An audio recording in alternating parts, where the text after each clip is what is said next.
Like anything, it had traveled a distance to get there. Careening, coming to a stop, cradled absurdly in the tight reddish buds. Then, as if learning something new about itself, it kept very still. And like anything nightgowned for the first time in purple, it liked it and got comfortable. Like anything indefatigable, it was not. The wheels were tired of being wheels. And as could be expected, the flowers had grown so thick in their beauty, they needed to be shaken to feel anything. The white branches freaked, arranged across the windshield like Willis in the dark. What was crushed grew more fragrant than dropped.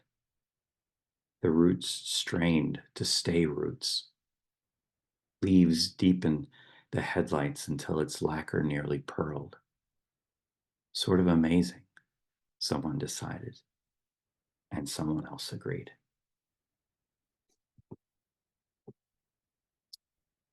Just take a comfortable seat, feet flat.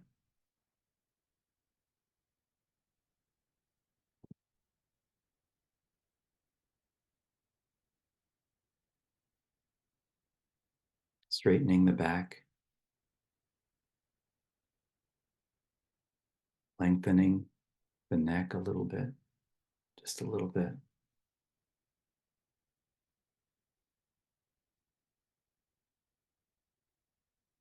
And then feeling everything just relaxing into this space. The muscles of your face,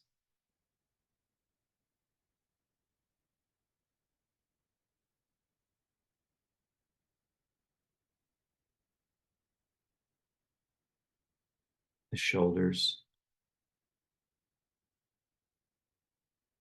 softening,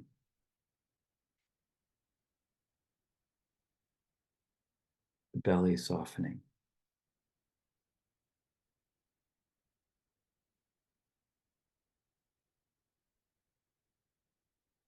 Laying your hands face up, if it feels comfortable, on your lap.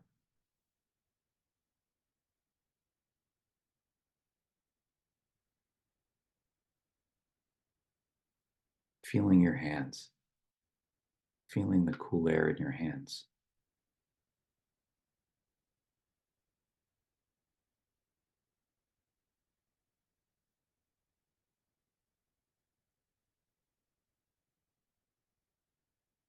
Feeling your feet on the floor.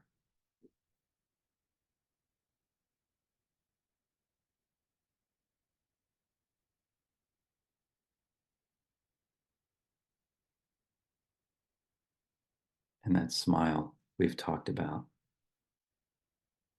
You make me smile from my heart.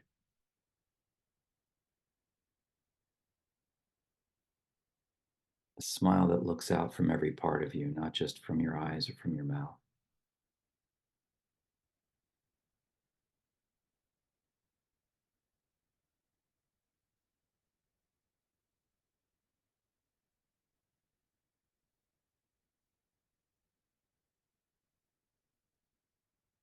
And then lengthening the breath when you get into this space.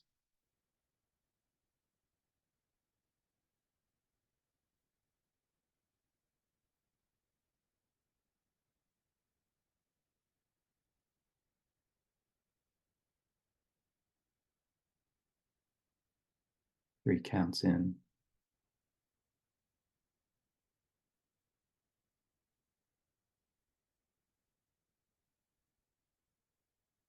4 counts out.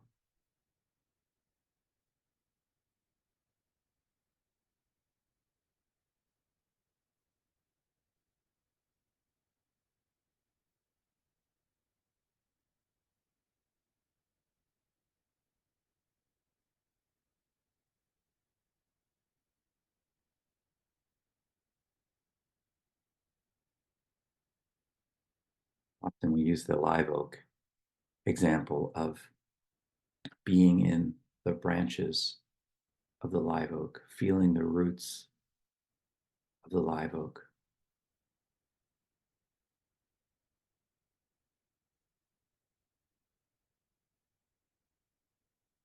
The rustle of leaves, the life that lives inside it.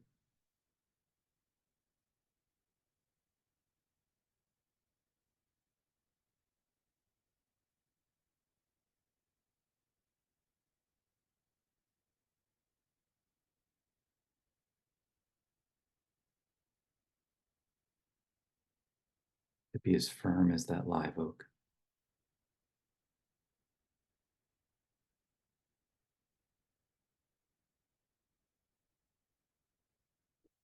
In a heavy wind, the branches are swaying, the leaves are falling off. The gusts of emotion and thinking, self-reprisal, apathy,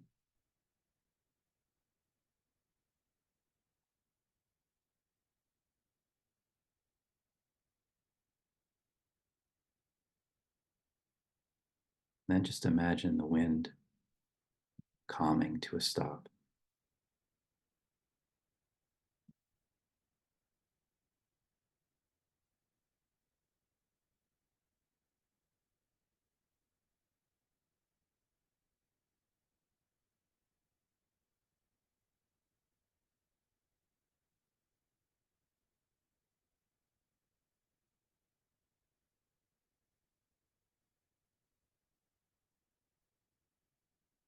Staying with the breathing, 3 counts in,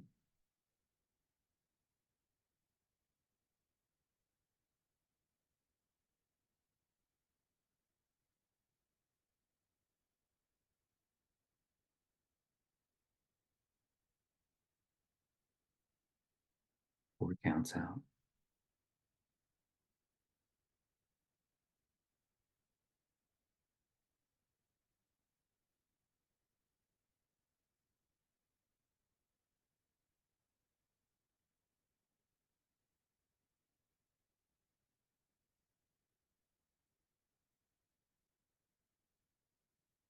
Just take a step outside of that tree now and look at it from the outside.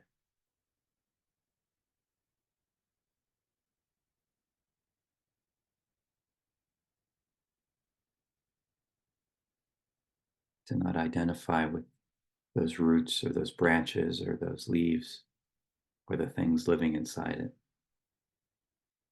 And to just say again, like we did last week, how interesting.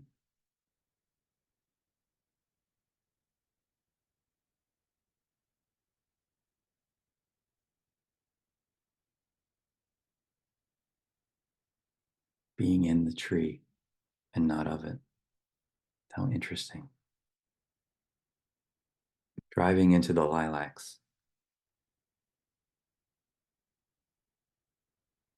Like anything, it had traveled a distance to get there, careening, coming to a stop, cradled absurdly in the tight reddish buds. Then, as if learning something new about itself, it kept very still. And like anything nightgowned for the first time in purple, it liked it and got comfortable. Like anything indefatigable, it was not. The wheels were tired of being wheels. And as could be expected, the flowers had grown so thick in their beauty, they needed to be shaken to feel anything. The white branches freaked, arranged across the windshield like Willis in the dark.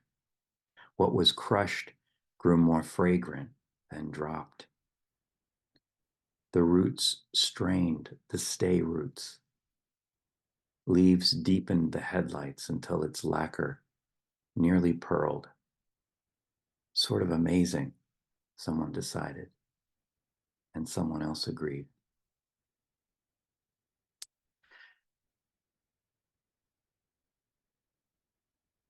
This poem is by Courtney Kampa. She's the author of one book, Our Lady of Not Asking Why, which was published by New Issues in 2017. Sadly, she died unexpectedly about a year ago at 35. She had been a Stegner Fellow. She was a tremendous talent, as this poem indicates. It's very Rilkean to me.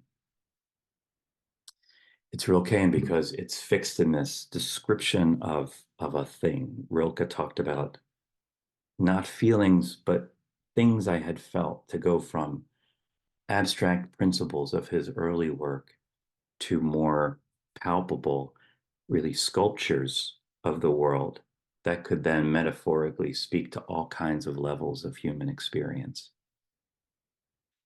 And the language here is very Rilkean too. It reminds me of archaic torso of Apollo. Then, as if learning something new about itself, it kept very still. It reminds me of those wonderful new poems like The Panther and others of Rilke's that I'm sure some of you know. And the poem also kind of admits that this is about a car driving into the lilacs, but it's about many things. It's like anything, it had traveled a distance. Like anything, nightgown for the first time in purple. Like anything, indefatigable, it was not. It's open to metaphorical reading. So it's saying, here's a Rorschach test. I'm going to show you this car in the lilacs, and you make of it what you see. I guess as a poet, the first thing I see is a little commentary about form and content.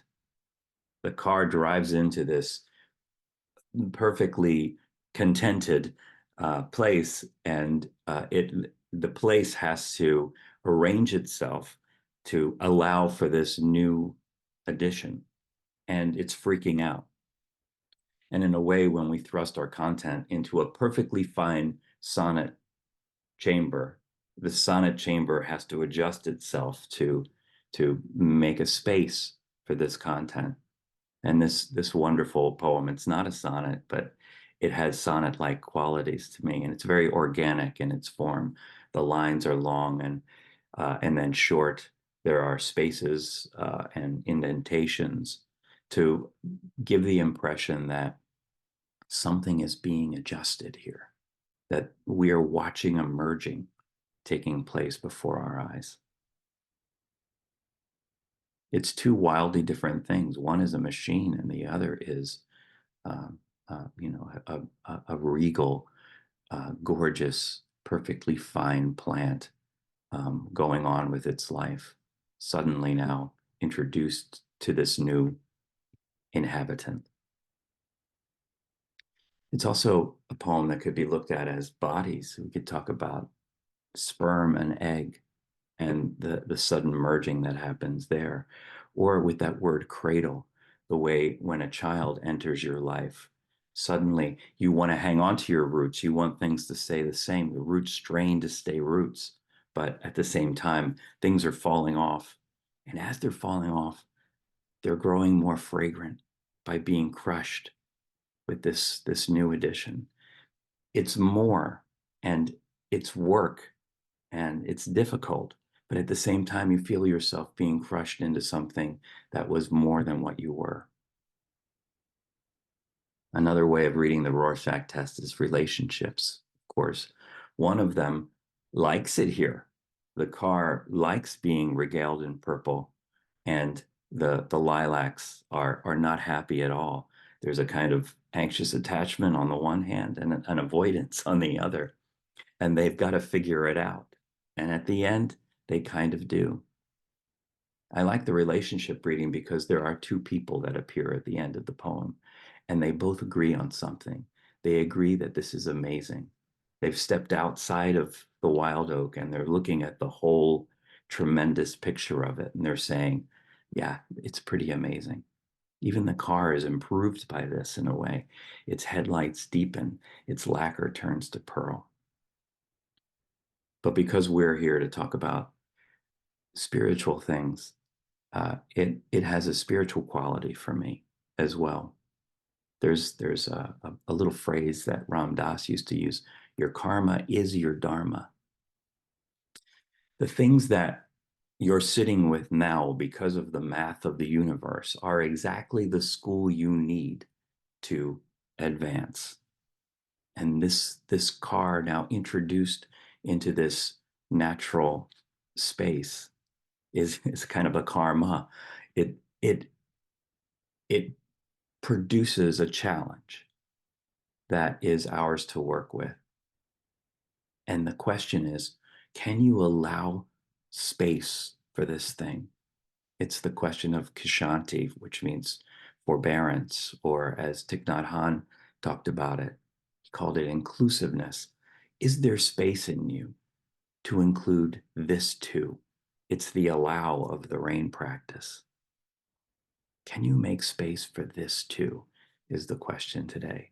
And this poem so beautifully evokes it.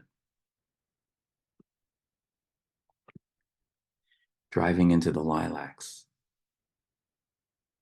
Like anything, it had traveled a distance to get there.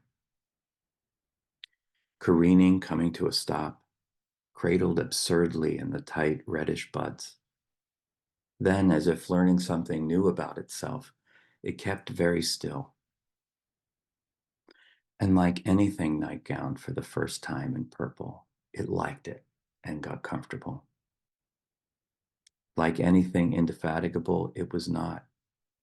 The wheels were tired of being wheels. And as could be expected, the flowers had grown so thick in their beauty, they needed to be shaken to feel anything. The white branches freaked, arranged across the windshield like Willis in the dark. What was crushed grew more fragrant than dropped. The roots strained to stay roots. Leaves deepened the headlights until its lacquer nearly pearled.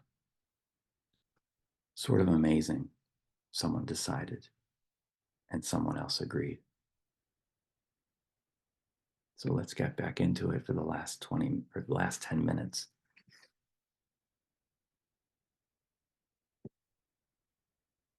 Feet flat.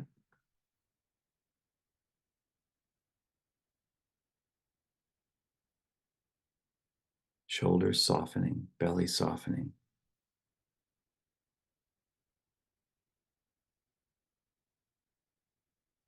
Softening the muscles of the face.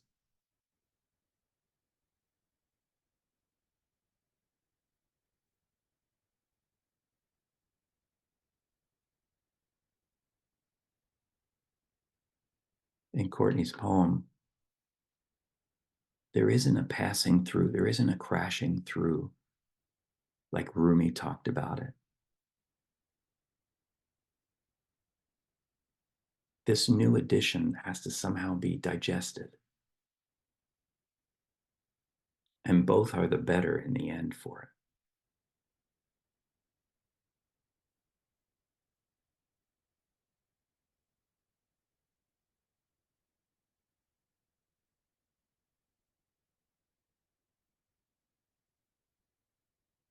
So I just want to ask you to put your hand on a place where you feel some pain or you feel some discomfort.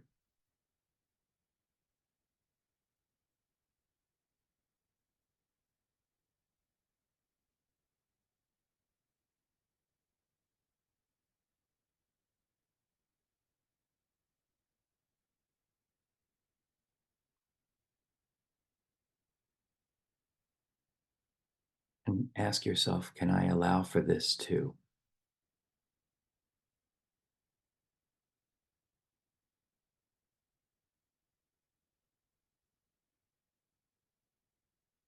This feeling of regret or self-recrimination,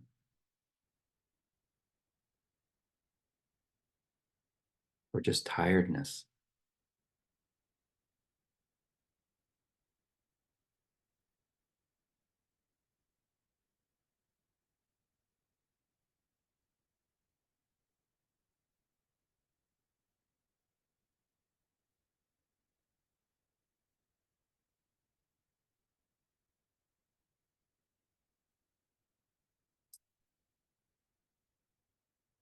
And if you can do this, to just imagine a spaciousness all around it.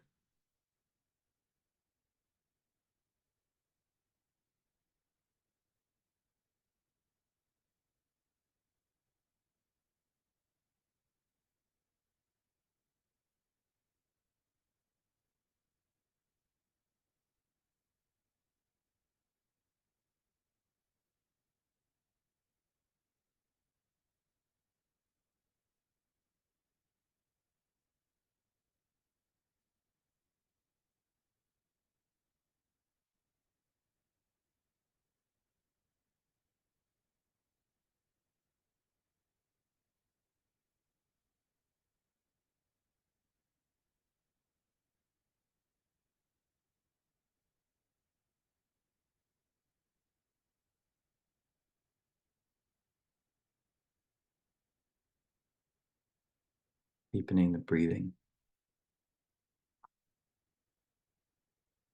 Now to 4 counts in if you can.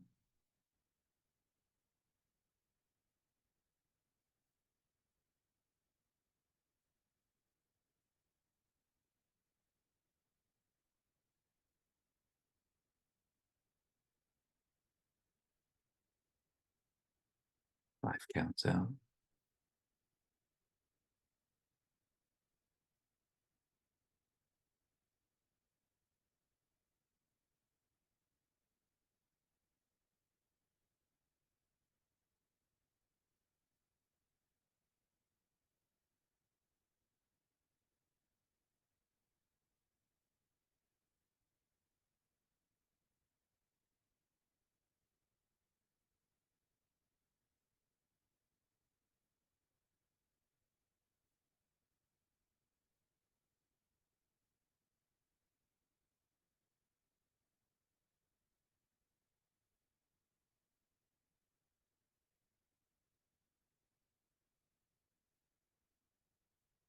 Thich Nhat Hanh.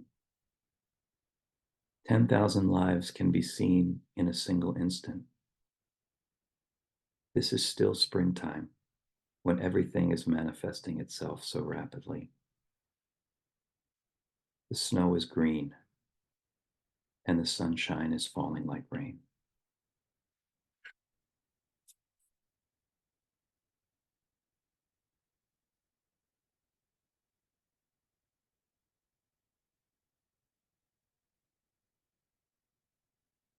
This is the merging of interbeing, where we see in one thing everything else.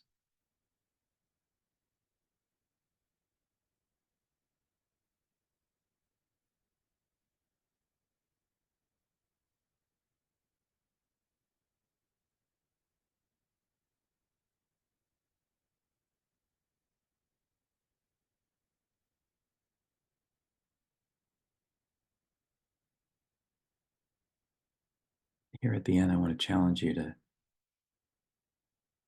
create for yourself a mindfulness bell.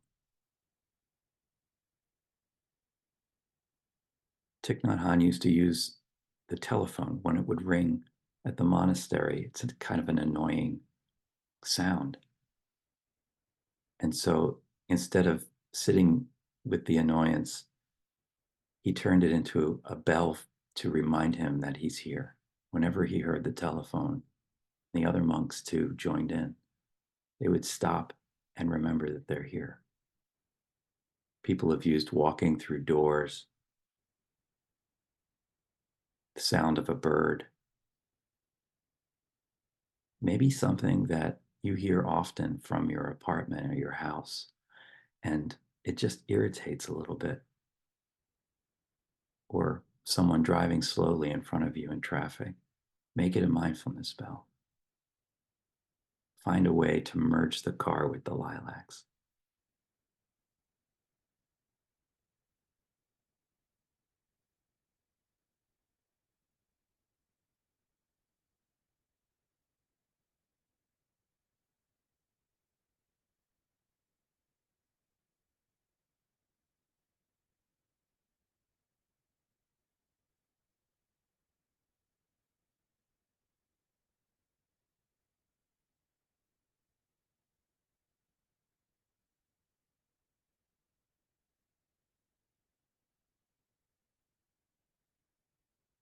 In the last minute, bringing your breathing back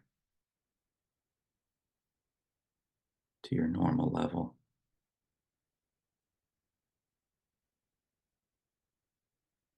Feeling the life in your hands and your feet. So to carry this with you.